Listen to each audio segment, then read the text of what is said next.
La grogne monte dans le monde enseignant et les parents d'élèves s'associent à leur cause. Ce matin, l'école Lecoq à Tourcoing a été bloquée pendant 2 heures par des parents d'élèves. Ces derniers ont cadenassé les grilles de l'école en fermant à l'intérieur la directrice et les professeurs. Par cette action, ils ont également empêché les élèves d'aller en cours. À l'extérieur de l'établissement, cette séquestration a provoqué des débats. Certains ont dénoncé la méthode employée. Cette action vient en protestation à la suppression d'une classe en septembre prochain. Un autre établissement a été également occupé toute la matinée. C'est l'école Camus, toujours à Tourcoing. Elle aussi est concernée par la fermeture d'une classe.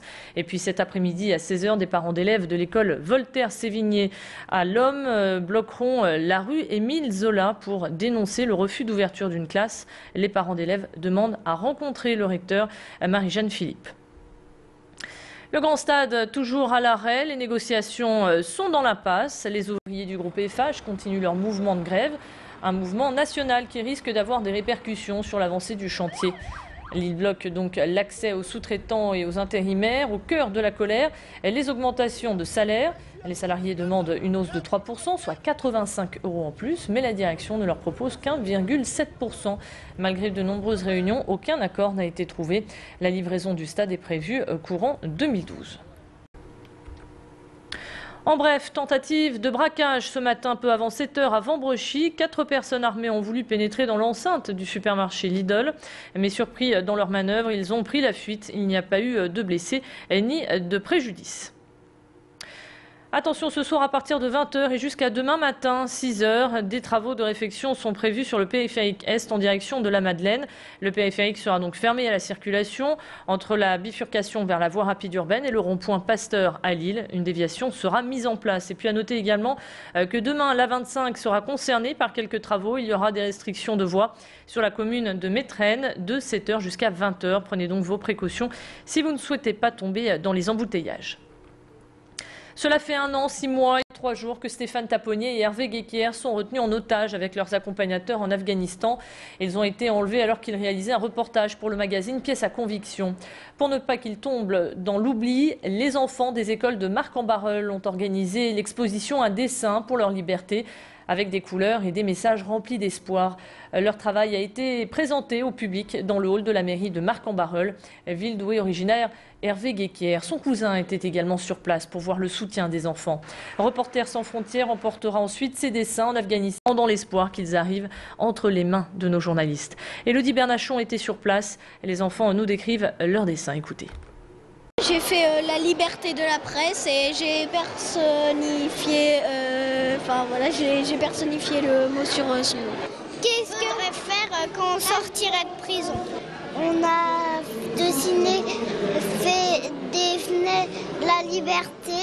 Même si j'étais en prison, quand je sortirais, je ferais de la guitare dans ma chambre. Un papillon pour faire signe de liberté qui s'envole quand il veut.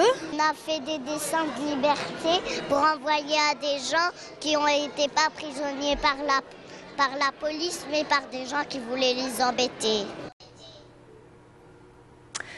Une des plus anciennes courses cyclistes fait son retour. Dimanche, il s'agit du Paris-Roubaix. 258 km à parcourir, dont plus de 50 km de pavés. Cette année encore, deux secteurs vont faire leur retour. Il s'agit d'Aulnoy-les-Valenciennes et Famars.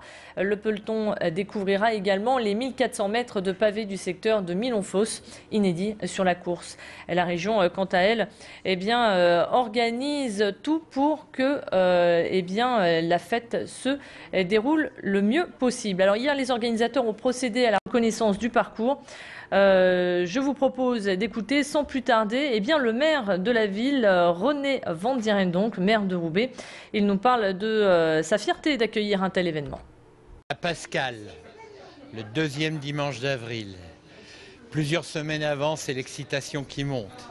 On attend justement cet événement sportif qui a le grand mérite de mobiliser gratuitement, j'insiste là-dessus, un public considérable dans la région Nord-Pas-de-Calais. J'ai eu la chance en voiture de le suivre à plusieurs reprises. Je peux vous dire que quand on a suivi cette course comme ça, on sait ce qu'elle représente pour le public. Pour cette 109e Reine des Classiques, 25 équipes ont été convoquées au départ de Compiègne. Fabien Cancellara sera dimanche donc au départ est en train de conserver son titre. On enchaîne avec du cinéma et soudain tout le monde me manque. C'est le dernier film de Jennifer de Volder avec Mélanie Laurent et Michel Blanc, une comédie dramatique sur la vie de famille. Michel Blanc est dans la peau d'un père de 60 ans qui attend un enfant de sa nouvelle femme. Mais la nouvelle ne va pas plaire à tout le monde, surtout à sa fille Justine. Hier, toute l'équipe du film était sur l'île pour la promotion de cet événement. Élodie Bernachon a rencontré Michel Blanc. Il nous explique pourquoi il a accepté ce rôle au micro d'Élodie Bernachon. Ce qui m'a plu, c'est l'écriture de Jennifer.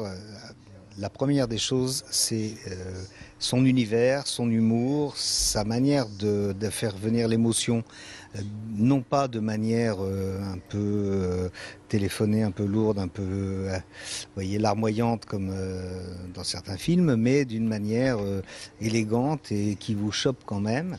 Et puis c'est sa description de personnages qui sont à la fois tous très originaux et en même temps on croit à tous. On croit à cette famille, on croit à ce personnage, on croit à cette fille. Voilà, ça c'est la première des choses. Bonjour. Bonjour. Élie Drey. Élie Drey.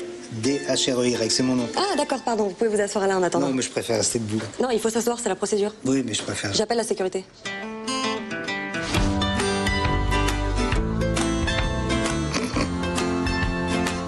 Non, je pensais à un truc. À quoi vous pensiez, monsieur Drey? Non, je pensais que si j'étais médecin comme vous, je m'appellerais Dr Drey. Dr Drey, comme le rappeur. Non, vous voyez, pas forcément.